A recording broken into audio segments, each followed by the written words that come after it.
falando ali tudo direitinho? Sim, tô falando. Aí.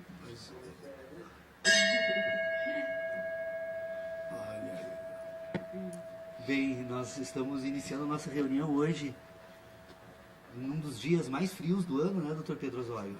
Muito chuvoso, né, o nosso quórum. Aqui só não sai a reunião quando estiver presente um homem só, porque é impossível fazer uma reunião de um homem só, né? Mas a partir então do nosso quórum de mais de 2 pessoas, está formado então os sustentáculos aí da necessidade da reunião do grupo, que é ter pessoas.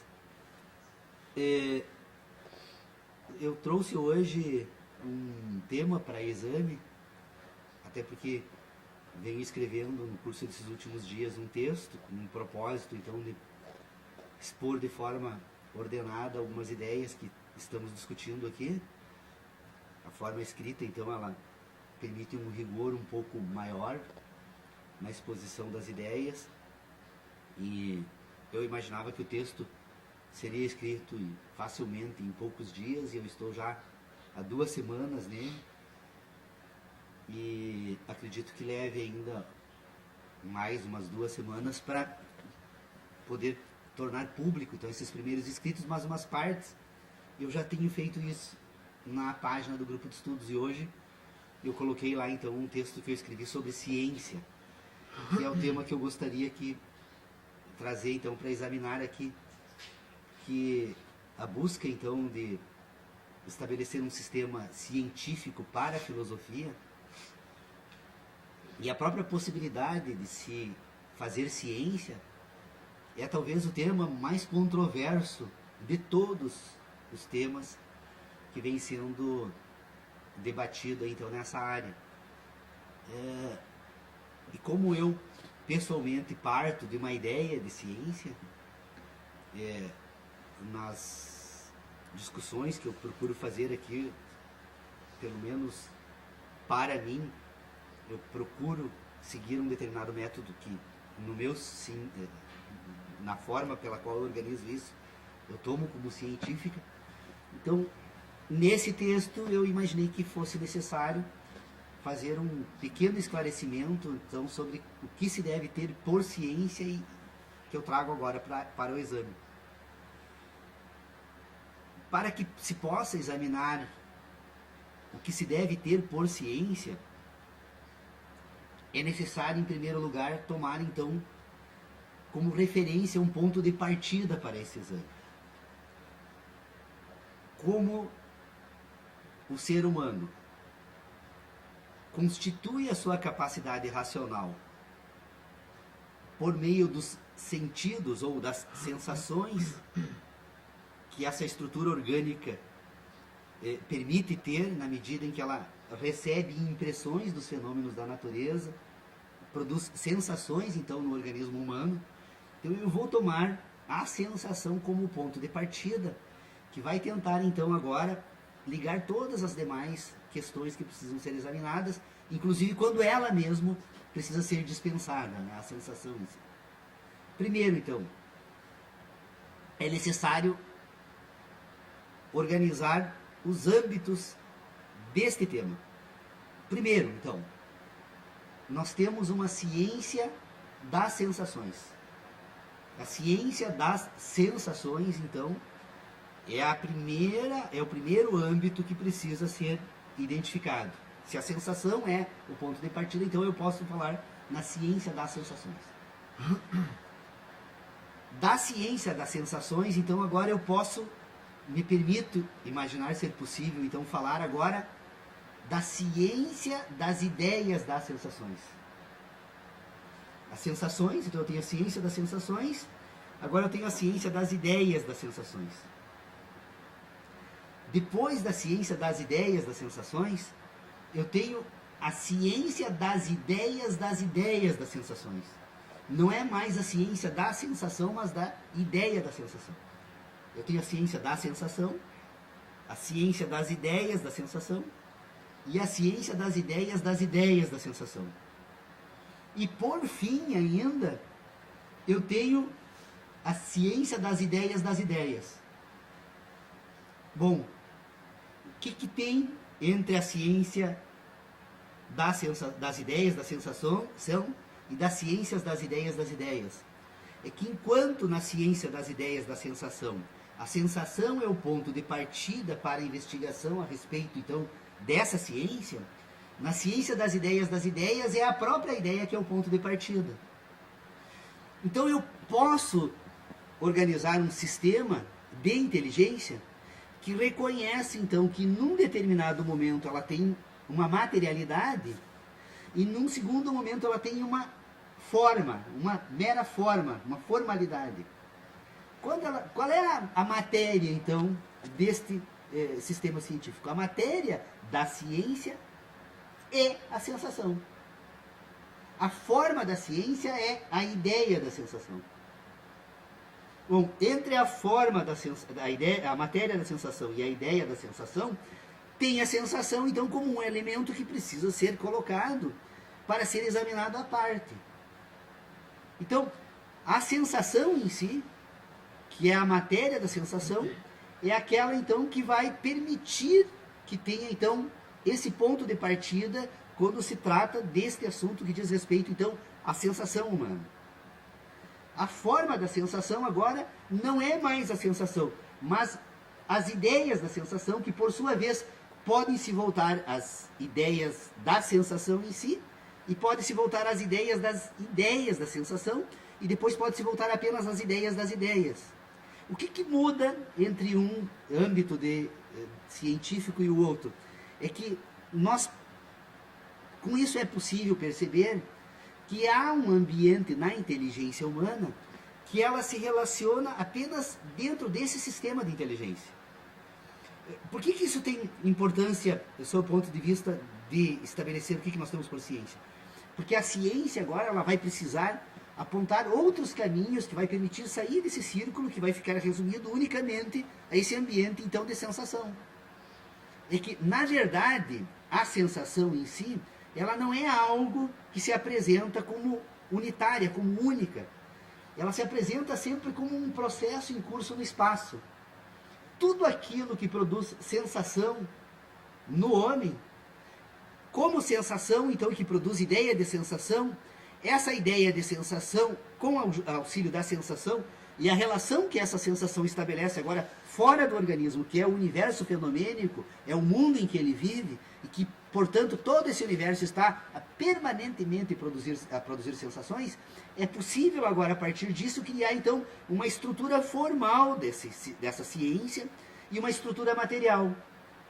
A base material, aliás, a estrutura formal e a base material. A base material, então, da ciência será sempre uma sensação que se apresenta num sistema de relacionamento como uma sensação de um fenômeno em curso no espaço. O universo fenomênico é uma mudança objetiva permanente, ou seja, todo o universo se move segundo causa que desconhecemos e consequência que desconhecemos mais ainda, né? Mas há um processo em curso no espaço. Esse processo em curso no espaço produz sensações no homem, e a capacidade humana, então, de produzir agora ideias de sensações, de ideias de sensação, e depois de ideias, essa capacidade, então, que volta agora para esse ambiente todo, ela relaciona as sensações no espaço. Então, esse sistema de relacionamento de sensações no espaço é que vai constituir a base formal da ciência. O que é a base formal? É o sistema de relacionamentos que esse sistema de inteligência produz para se voltar para esse próprio sistema enquanto ciência. E depois, esse sistema de relacionamentos que se opera no espaço, que constitui a base formal da ciência, tem uma base material. Qual a base material? A sensação. Qual a sensação? Bom, agora vamos para a ciência da sensação, então, para, ordenando essa sensação no espaço, determinar como esses processos ocorrem. Então, todo o processo científico, em verdade, ele tem uma base que tem início na sensação e uma outra final que se dá nas ideias das sensações. E entre esse ambiente e o outro, então, a ordem desse ambiente é que pode ser denominada de científica. No entanto, toda vez que esse ambiente for ordenado sob o signo da ciência, é preciso levar em consideração que, sob o ponto de vista agora dos fenômenos da natureza, esse sistema de ideias, eles são apenas representações. O universo fenomênico se representa nesse sistema de ideias. E, portanto, tanto o universo fenomênico como o sistema de ideias, eles não têm uma materialidade. Embora a materialidade que produz essa capacidade, essa relação entre um e outro é apenas de representação. Então, tudo aquilo que nós constituímos nesse ambiente de representação de fenômenos sob signo da ciência, na verdade, não passa de um sistema de crenças. O homem acredita que algo ocorre de certa forma, constitui um sistema de ideias a respeito disso, e na medida em que estas ideias que o homem constitui, sob o signo então de conhecimento científico, se reproduzem na sequência de fenômenos que dão na natureza, essa correspondência constitui então aquilo que se denomina ciência, mas sistematicamente novas descobertas são produzidas entre esse mundo da sensação e o das relações, a fazer o quê? Fazer com que o homem reformule a sua ciência. Então, nós temos nesse ambiente então que vai da sensação às ideias, nós temos um ambiente então das verdades humanas. As verdades humanas são aquelas então que produzem ideias a partir da sensação, é uma relação direta entre a sensação e a ideia. Essa correspondência entre a sensação e a ideia constitui esse sistema de ideias no homem que vai formar aquilo que ele tem por verdades. Como a relação entre sensação e ideia é individual, eu não posso sentir pelo Júlio César, não posso sentir pela Irene nem pelo Dr. Pedro Osório, então essas verdades serão sempre individuais. Como relação entre sensação e ideia do indivíduo, ele constitui agora um ambiente que nós vamos denominar depois, mais tarde, também de conhecimento. Os conhecimentos que ele acumula a partir das sensações, das ideias produzidas pelas sensações, compõem aquilo que o homem tem como conhecimento. Esse sistema de conhecimentos agora do homem vai lhe permitir constituir um sistema de expectativas, que nós também podemos chamar de crenças. Essas expectativas e essas crenças, então, agora, são as expectativas que o homem tem a partir das suas verdades. Então, nós temos verdades e temos crenças. Mas esse homem que tem verdades e tem crença, também agora ele tem um ambiente que é o ambiente das suas certezas. Que ambiente de certeza é esse? É o ambiente das relações que ele estabelece para relacionar crenças e para constituir crenças a partir das suas verdades.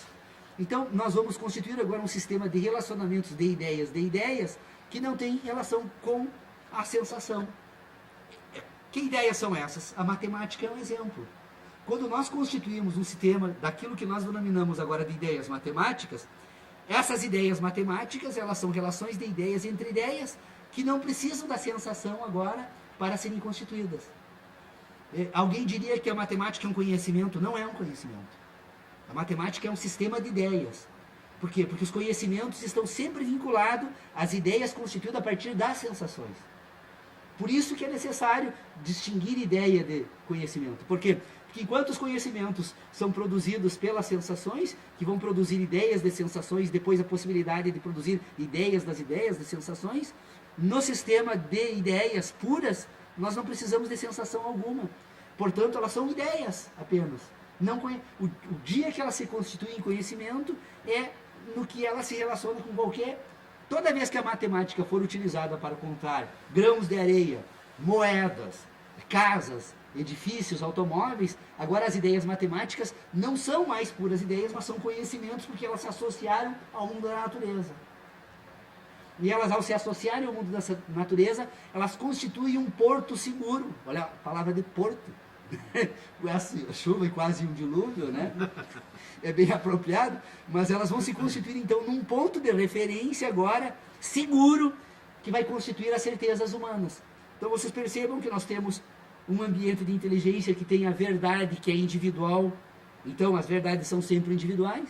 Nós temos um ambiente de inteligência que constitui crenças que são coletivas, e nós temos um ambiente de inteligência que constitui certezas que são universais. Se nós pudéssemos falar na verdadeira e pura ciência, a pura ciência é a ciência das ideias. Neste ambiente predomina a mais absoluta ordem.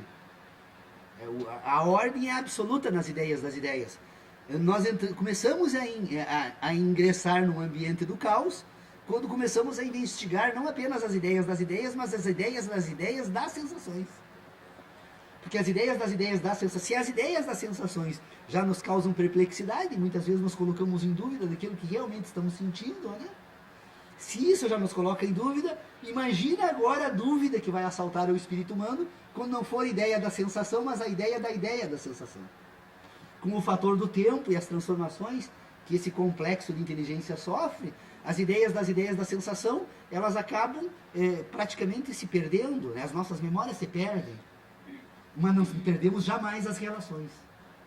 Embora a memória, a ideia da verdade, ou a ideia da sensação que constitui a verdade, ou a verdade como um elemento racional desapareça com o tempo, as relações que ele produziu nessa estrutura orgânica jamais desaparecerão. Essa é a razão pela qual, da importância de... agora eu vou fazer um pouco de pregação aí, já não estou mais falando de ciência, né? Mas essa é a razão pela qual é de fundamental importância que os indivíduos, nos primeiros momentos da sua existência na vida, consigam estabelecer relações de afeto com a mãe, com o pai, com os irmãos, com a família corporal, porque ela vai constituir um sistema de relacionamentos que, embora se perca na memória das verdades, vai constituir todo o sistema de relacionamento que vai formar esse indivíduo. Por isso que a violência gera violência, o afeto gera o afeto. Queremos uma sociedade, um mundo melhor, vamos dar afeto. Feita a pregação e exposta algumas ideias, com o propósito de ciência, assim, eu imagino que realmente, assim, ó, essa reflexão essa semana para mim foi muito interessante, porque não que eu tenha conseguido qualquer ganho novo do que eu já obtive quando escrevi aquele texto O Ambiente Sintético da Ciência, mas me parece que foi possível ordenar um pouco melhor essas ideias para poder expor essas ideias, porque elas são fundamentais. A ideia de ciência, na verdade eu prefiro não usar, estou fazendo um esforço, o texto está me consumindo, exatamente por a necessidade de rigor que eu estou tentando seguir ao escrever esse texto. Eu não quero fazer uso da ideia de ciência, porque, na verdade, a ciência ela se constitui como uma instituição muito mais ampla do que pura ideia. Ela é também orgânica, porque a sensação em si faz parte desse processo todo. Então, por isso que é necessário falar da ciência das sensações. A ciência da sensação é puramente orgânica. É aquela que o sistema heptoanimal de inteligência recebe, então, como um instrumento agora da sua ação, tanto orgânica, né, no sentido de orgânica direta, como nas ações orgânicas indiretas. Porque essa ciência da sensação é o que relaciona essa estrutura orgânica com o universo todo. A ideia da sensação agora é um segundo momento dessa inteligência em que essa relação não é mais da natureza orgânica, agora ela é relacional, porque ela vai constituir uma ideia. Essa ideia ela se processa também dentro de uma estrutura orgânica. É que é possível separar então essa estrutura orgânica em dois âmbitos. Primeiro, a estrutura orgânica enquanto um todo que se relaciona com o universo todo, e depois uma estrutura orgânica que tem uma parte dela que se relaciona com o universo todo e com ela mesma, que é o sistema nervoso central, o cérebro humano, essa estrutura sináptica, né, que na medida em que recebe essa impressão, produz agora um sistema de relacionamentos sinápticos. O cérebro, então, relaciona diferentes regiões, e através de sinapses, que são produzidas pelas essas cadeias elétricas, que chegam até o cérebro, então, produzidas pela natureza fenomênica, e esta sensação, então, que na verdade não é nada mais, nada menos do que impulsos elétricos ordenados por esse sistema nervoso, né, ele vai produzir agora dentro do cérebro humano relacionamentos. A sensação em si que se incorpora em toda essa estrutura orgânica, sabe-se lá o que esse organismo faz com toda ela, nós temos ciência de apenas uma parte, né? A causa inicial, como se diz, e a consequência final não é algo explicável, pelo menos por nós ou na filosofia, mas é necessário e é possível perceber que essa estrutura orgânica, ao mesmo tempo que se relaciona com o universo todo, ela se relaciona consigo mesmo ao desenvolver esse sistema de inteligência que é a ação humana. A ação humana que se projeta agora para fora dessa estrutura orgânica. Porque tem uma ação humana que é natural que se projeta para dentro dela. E essa que se projeta para dentro da estrutura orgânica é que permite, então, que ela se reproduza celularmente. Essa estrutura orgânica está permanentemente se reproduzindo na sua estrutura celular, e ao mesmo tempo que essa estrutura orgânica está permanentemente se reproduzindo na estrutura celular, ela está permanentemente agora se ordenando para permitir que essa ordenação da estrutura celular permita agora a projeção para fora. Então nós temos uma ação direta e uma indireta. A endógena, então, que é comandada por essas duas instruções da vida, da reprodução e da sobrevivência, e esta exógena que se projeta para fora e que ela só é possível porque ela relaciona as sensações do espaço. Se nós colocamos um espelho, né, na nossa escada e vamos descer a escada tentando usar das referências visuais que nós comumente usamos para nos locomover na natureza, nós provavelmente vamos estar atrapalhados porque o relacionamento das sensações no espaço que o espelho me faz produzir nessa estrutura que está habituada a proceder de uma outra forma, atrapalha. Então, ela com o tempo, provavelmente, a pessoa vai desenvolver outros referenciais que vai permitir andar na escada com o espelho da mesma forma que andava nas outras escadas. Mas as primeiras ações nesta escada, quando a estrutura orgânica entrar em ação para pôr em ordem, ela vai ter que perceber que ela tem todo um outro sistema para ser utilizado. Dr. Pedro Osório, acho que o senhor já deve ter ouvido falar de algumas experiências que a ótica faz, que o indivíduo coloca um espelho, coloca um óculos que põe o mundo de cabeça para baixo, e ele fica utilizando esse óculos por um determinado tempo, e no momento, sem nenhuma razão aparente, normal, o cérebro vira o mundo de volta de cabeça para cima. Ou seja, o cérebro naturalmente se estrutura e põe em ordem aquele sistema de relacionamento, que é o que ele utiliza para se movimentar. Então, pode que eu esteja falando algo que... Mas eu já ouvi esse exemplo tantas vezes que tomo por verdadeiro. Não fiz a experiência, não sei se é real, mas ela tem sido apresentada como uma das grandes façanhas do cérebro humano, essa capacidade natural de ordenar o mundo de uma certa forma para permitir, então, que essa estrutura orgânica possa fazer uso dessa habilidade que é a visual. Então, é apenas uma... eu postei esse texto sobre ciência lá na página do grupo, quem quiser dar uma lida. São 3 parágrafos, né? Não é nem... Imagina que, dado a exigência que eu me coloquei para escrever, sem expor ideias desnecessárias, e nem entrar em contradição interna no texto, né? Então eu escrevi apenas, não 4 parágrafos, para ser mais preciso. Mas eu acredito que é um guia para que cada um possa ler, lendo esses textos, refletir sobre esse assunto, porque ele é um ponto de partida da ciência. É impossível falar sobre ciência sem ter noção de como se tratar com esses âmbitos dessa inteligência, né? Que é o que vai permitir, ao fim e ao cabo, a constituição da razão humana, que ela tem uma origem que parte do universo para o particular, o indivíduo, o homem, né?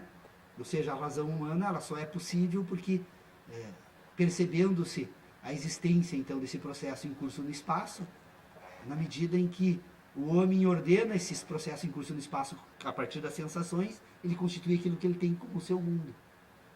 E na medida em que o homem ordena as sensações entre si agora, ele constitui aquilo que ele tem como a sua razão. Então, as sensações ordenadas entre si constituem a razão humana, o universo ordenado por sensações constitui o mundo. Então, a sensação é sempre o ponto de referência que vai permitir a filosofia agora se constituída como ciência. Dentro do mais absoluto rigor que a ciência exige para ser admitida como tal. A filosofia pode ser pensada sob um prisma científico. E o ponto de partida da filosofia, então, não é dizer o que é a sensação, mas o que a sensação permite constituir num sistema de inteligência. Qual o papel dela num sistema de inteligência? Eu jamais falei aqui do gosto de algo, da cor de algo, do cheiro de algo, ou da superfície de algo. Eu não estou falando das sensações em si. Não estou dizendo o que elas representam para o indivíduo enquanto sensações. Em alguns indivíduos, as sensações desordenadas provocam distúrbios, né? Em alguns indivíduos, essas sensações ordenadas provocam o nirvana, né? Mas entre o nirvana e o distúrbio está uma ordem, em que numa parcela considerável o indivíduo tem a capacidade de agir, e noutra parcela considerável ele é simplesmente um objeto. A natureza é que vai constituir esse indivíduo. A forma dele constituir esse sistema de relacionamentos orgânicos nesse universo, desde o momento em que ele se apresenta como estrutura orgânica, vai determinar depois a forma com que ele vai relacionar esse universo todo. A necessidade de uma... E aí, então, para encerrar, como dizia o nosso querido e saudoso amigo Dr. Léo Fetti, né? Nós deveríamos usar o método dos acadêmicos de Atenas, que qualquer pessoa poderia falar o tempo que quisesse, desde que falasse numa perna só. Eu já estou sentado, você já deve ter percebido o porquê. E o pior, coitado, em pé, né? Diz, não, fala, tu gosta de fazer discurso. Diz, não, o tempo que tu quiser. Em uma perna. Mas a propósito disso, quer dizer, olha, é uma cadeia, não? Que montasse e que encontrasse explicação para formar esse tecido. Né? Mas me parece que isso tudo conduz a um ponto de partida. Se nós estivéssemos começando agora, então, noções rudimentares sobre a vida, sobre os camponeses, né? Habituados à nossa vida campeira ou da colônia, e que resolvêssemos nos unir, nos aproximar para conversar. Compadre, como é que está a Polânia? Comadre, está bem? E o afilhado, e aquela conversa, né? Ambiental lá. Né? E como agora nós estamos procurando falar sobre essa família, pela nós mesmos lá, naquela época, então temos uma esperança de fazer liames verdadeiros, né? Pelo menos na nossa experiência pessoal, que vivemos esse ambiente lá atrás. E o que aconteceu conosco? O nosso cérebro, afinal, como estrutura, né? Orgânica e dinâmica e alimentada por mundos de sensações. Então, não mudou muito a própria conformação, né? Material e informal. O que aconteceu conosco?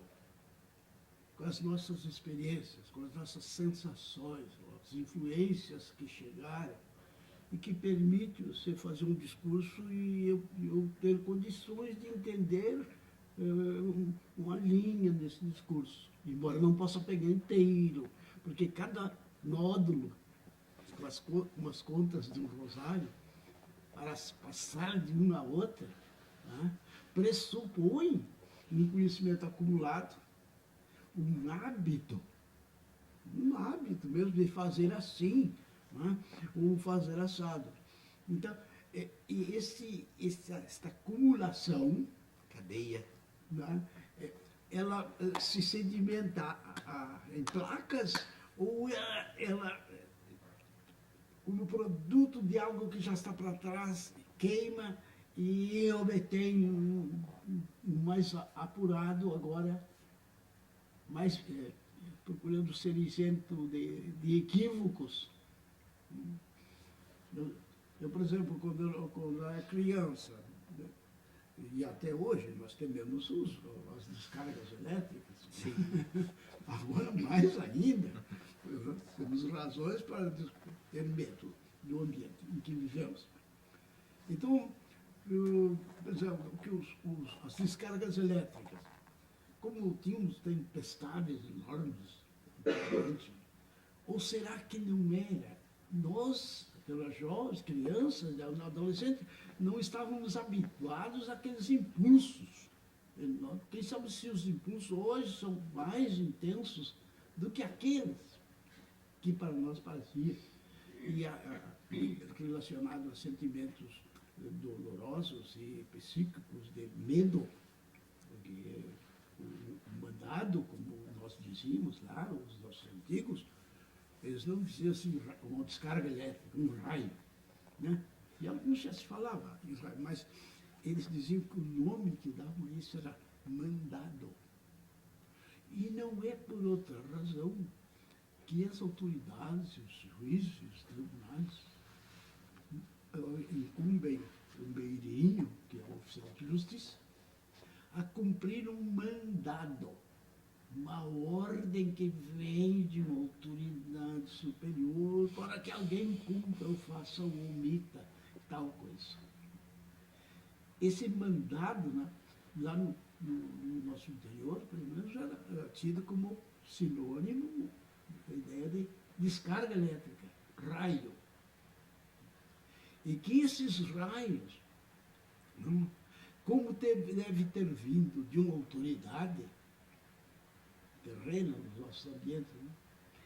Então, aquele que eliminou muitas pessoas ao longo do Aramado, com a descarga elétrica lá na campanha, aquilo foi um resultado que seguiu-se, porque chegou um pouquinho mais atrasado, o ruído da descarga elétrica, assim, das luzes, né, carregadas de sinais contrários. A faísca. Então, e como a autoridade está no trono, o trono, né, até hoje, né, os monarcas, os monarcas, quem tem poder, a cadeira, né, de símbolo da autoridade, o ambiente de austeridade, né? Então, essa ordem, né, vem de um trono. Por isso que os nossos vizinhos espanhóis, que usam a língua espanhola, eles falam em tronar, e vem do trono, né? Uma forma de governo soberano, está tronando.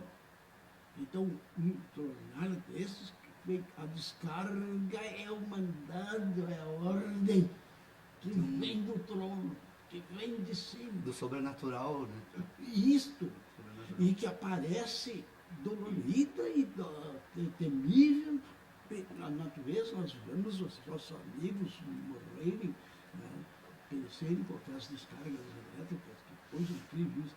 Então, uma associação assim gera hábitos, e esses hábitos se manifestam agora não no devaneio, mas se manifestam como cultura e como ações mesmo, no sentido físico da ocorrência.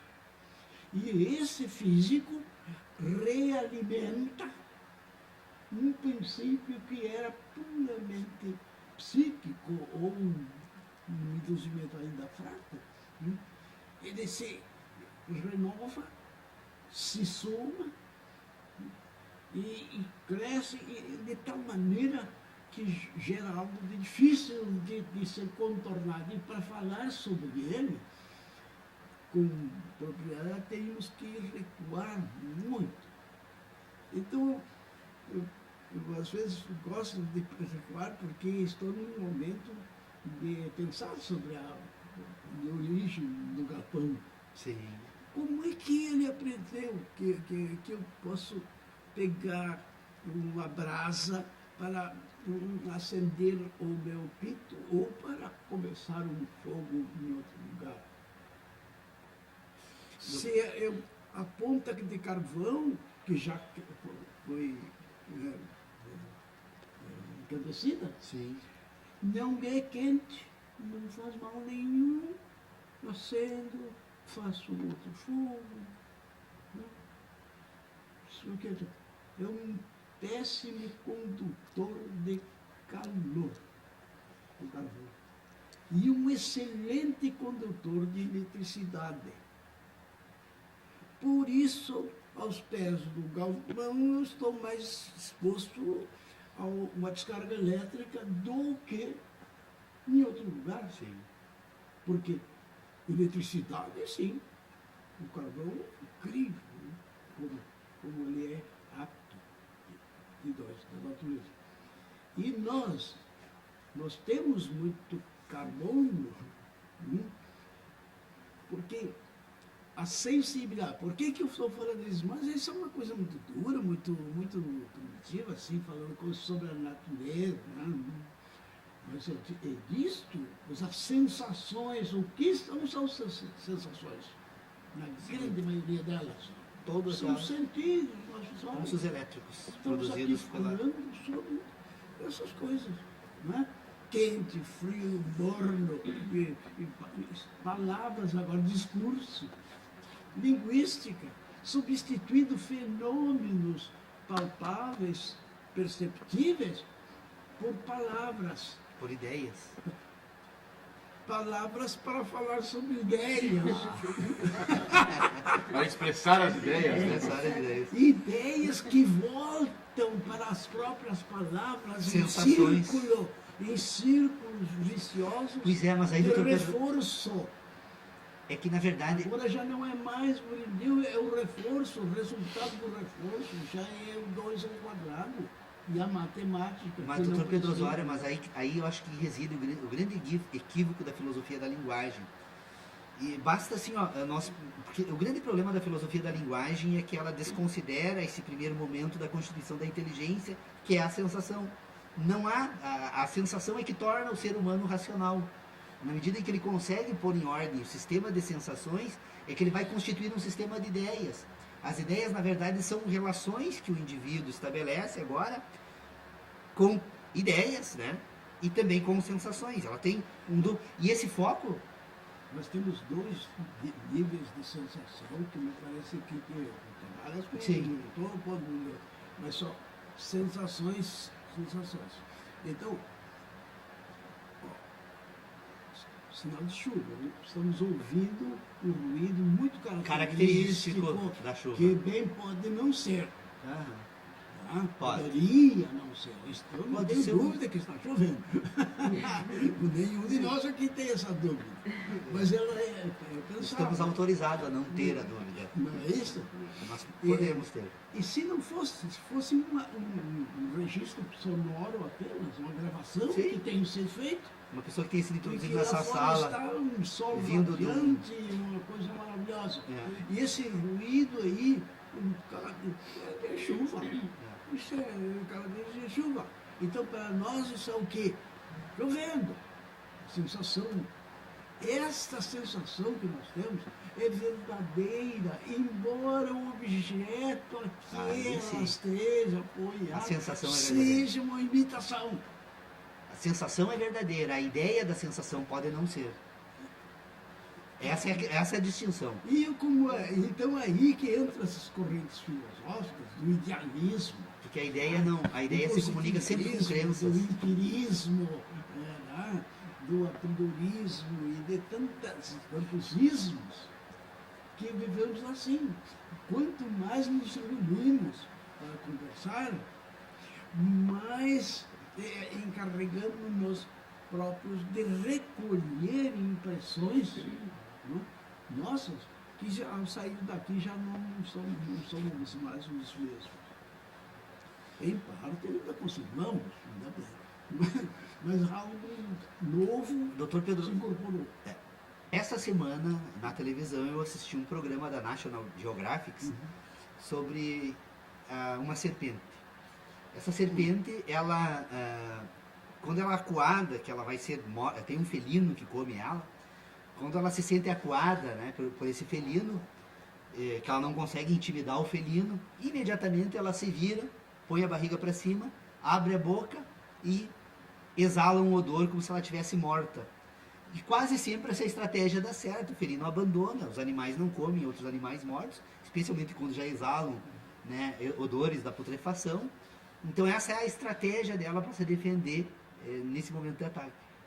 Aí a matéria foi adiante, os responsáveis pela matéria, para investigar então se ela aprendeu essa estratégia na existência dela, ou qual a origem dessa estratégia. E eles vão então ao ninho dessa serpente.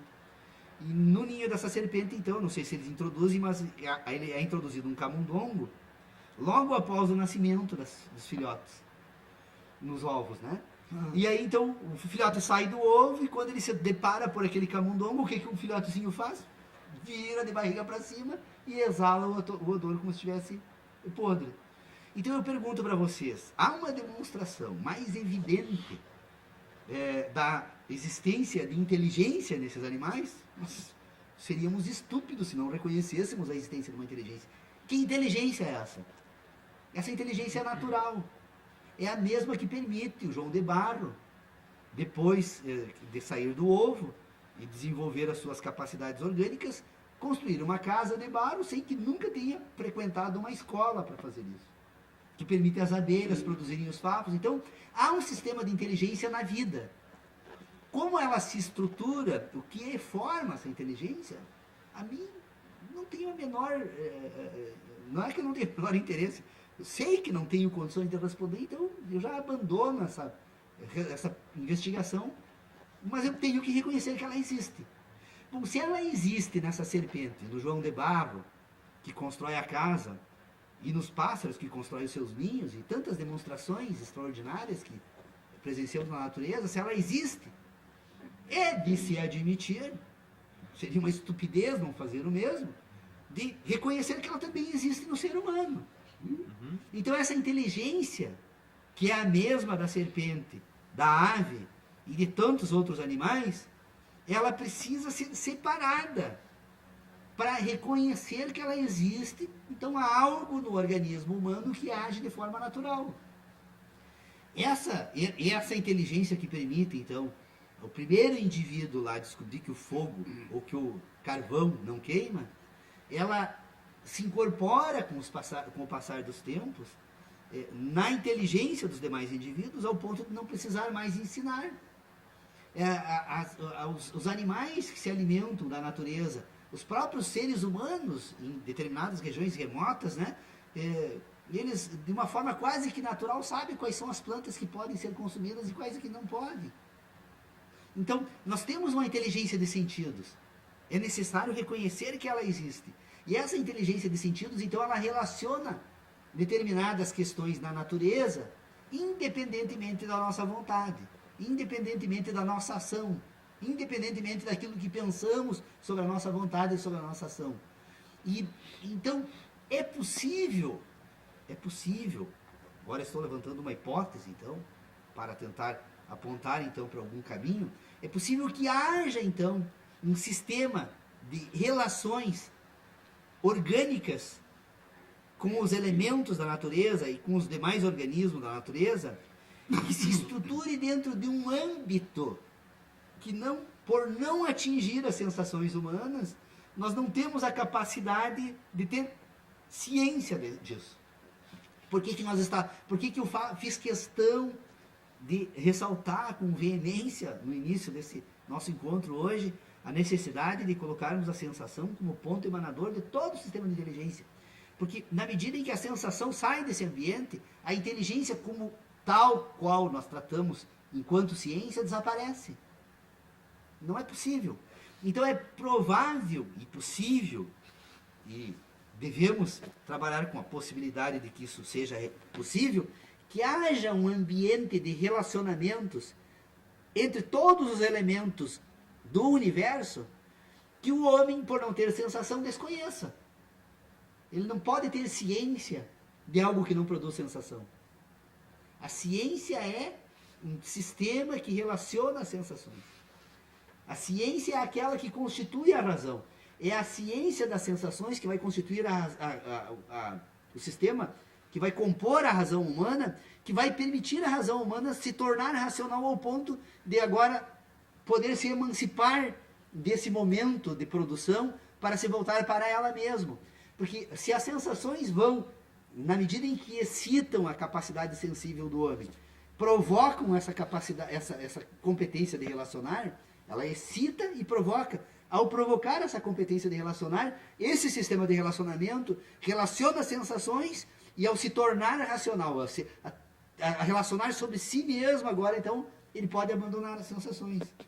Por isso que nós temos um ambiente agora de ideias, que não são mais ideias de sensações. Porque as ideias de sensações é que emancipam as ideias ao ponto de permitir que elas se voltem para elas mesmas. Então, se nós temos um sistema de inteligência racional, ele faz parte, é natural, é ele que vai compor, em grande parte agora, essas relações que as ideias produzem. Uma outra parte é a cultura que faz. O desenvolvimento dos sistemas morais que é o que torna, então, é o sistema sobrenatural, está acima, então, da natureza. O desenvolvimento de sistemas morais que compõem o sobrenatural humano agora, esse sobrenatural, ele pode agora buscar se coordenar com essa inteligência de sentidos, ou pode negar essa inteligência de sentidos. É o que nós fazemos na nossa educação com a sexualidade, é constituir um sistema moral para negar a sexualidade, para negar todos os impulsos sexuais do indivíduo, sob a crença de que o impulso, a busca do prazer sexual e da reprodução nas sociedades humanas de indivíduos é a responsável dos grandes conflitos humanos. Como a busca da reprodução, então, e o atendimento desse comando da natureza é o responsável pelos conflitos, então vamos desenvolver um sistema moral que tenta agora submeter todo esse sistema que é natural.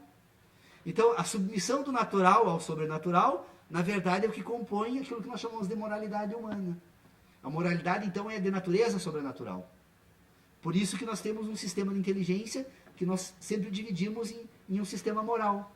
E esse mesmo sistema de inteligência, que tem um ambiente da moralidade, ele tem agora um ambiente da ação como tal, e tal se apresenta no âmbito da natureza, ao ponto de nós podermos separar agora esse outro ambiente como o ambiente da ética. A ética coordena as ações e a moral coordena as ideias. Por isso que os indivíduos também desenvolvem na sociedade civilizada sistemas morais que não correspondem ao sistema ético. Eu citei um exemplo aqui, num dia desses, do indivíduo que se imagina com um sistema de inteligência que pensa, se for discutir com qualquer um de nós sobre as ideias que ele tem sobre as suas relações e a sociedade, ele vai concordar, todos nós vamos concordar, mas sai ali, compra numa loja e compra sem nota, ou para obter um preço menor, ou porque simplesmente não tem uma ética que não corresponde à sua moralidade. Então, o fato do indivíduo comprar sem nota fiscal é uma ação e, portanto, um ambiente ético, né, que muitas vezes se contradiz com o ambiente moral e o ambiente das ideias. Por que é possível ao ser humano isso? Por que isso é tratado com naturalidade? Porque naquelas questões da natureza que são muito mais relevantes e que são impostas pela própria natureza, o homem também nega. Então, quando ele nega isso, ele nega qualquer outra coisa. A ética depois se divorcia da moral e nós temos então um ambiente em que elas convivem absolutamente em harmonia, uma contrariando a outra. O ambiente da ética é o mais importante de todos, porque é o das ações, é o que revela o que é o indivíduo mesmo, a sua ética, né? Porque o ambiente da moralidade é um ambiente absolutamente maleável, né? Ele se adequa, inclusive, à moralidade que o indivíduo tem na sua sexualidade, no âmbito da sociedade e da família, é uma. A moralidade que ele tem entre homens é outra. A moralidade que esses homens têm depois na sua vida da natureza é outra completamente diferente. As mulheres, eu estou falando do homem no sentido geral, né? Inclui todo homem e mulher. Então vocês percebam que a ética humana, ela é natural e ela se apresenta tal como é em diferentes ambientes. O ambiente da moralidade, ela busca uma certa universalidade, né? Sempre que se trabalha no ambiente moral, ele não é um ambiente natural, ele é um ambiente sobrenatural. E é ele que vai agora constituir esse ser civilizado, né? Que por ser civilizado, então ele é um ser, é sujeito a um sistema de ideias. Por isso que a filosofia busca muito a ideia de sujeito.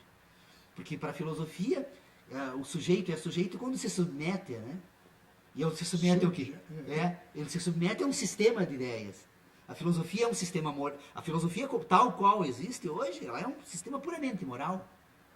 Embora ela trate da ética enquanto um objeto de estudo, a ética em si foi abandonada pela filosofia desde que as primeiras ideias sobre a razão humana começaram a ser desenvolvidas com Kant.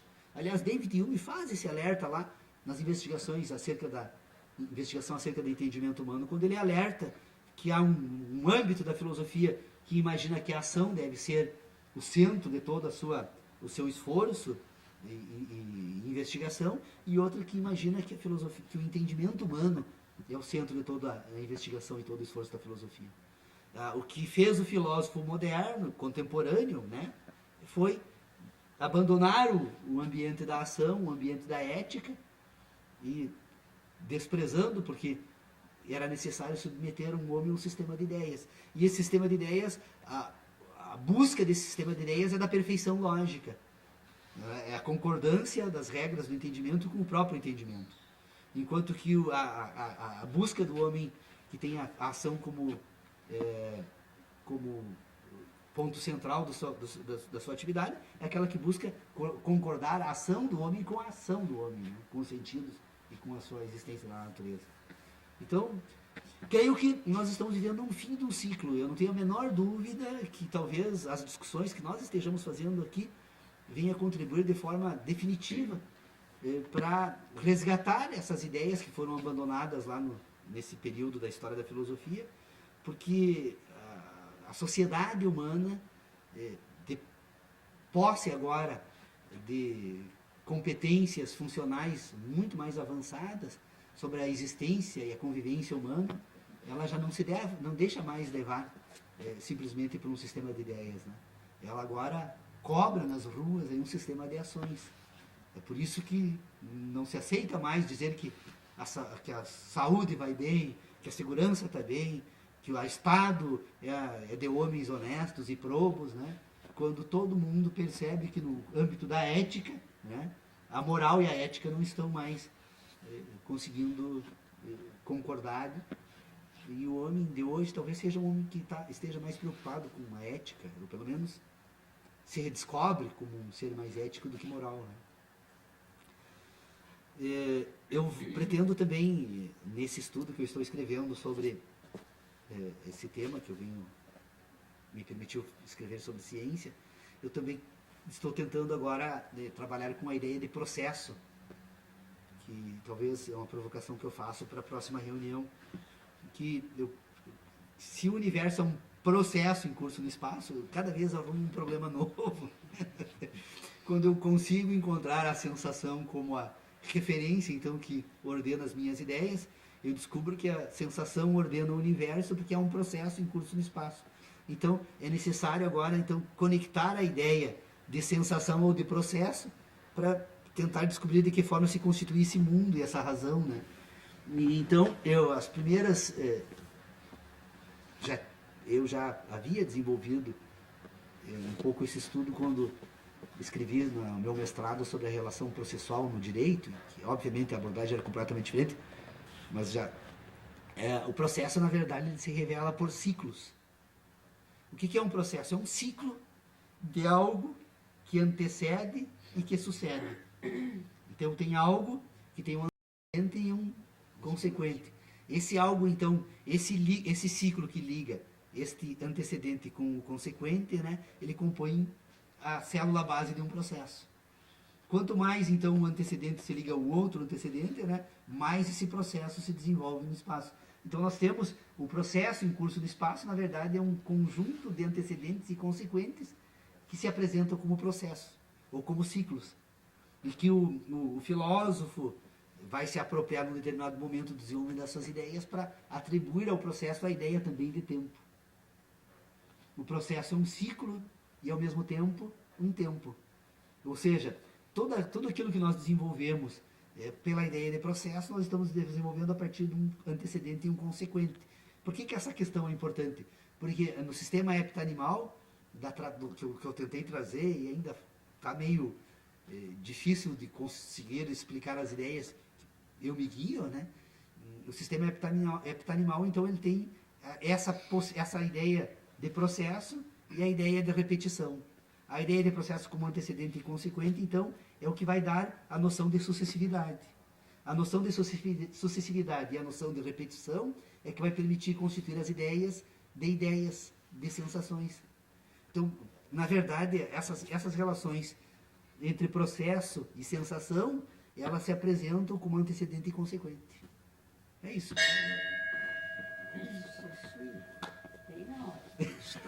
Ainda bem, obrigado, Lucas, tu me salvou. Bem na hora.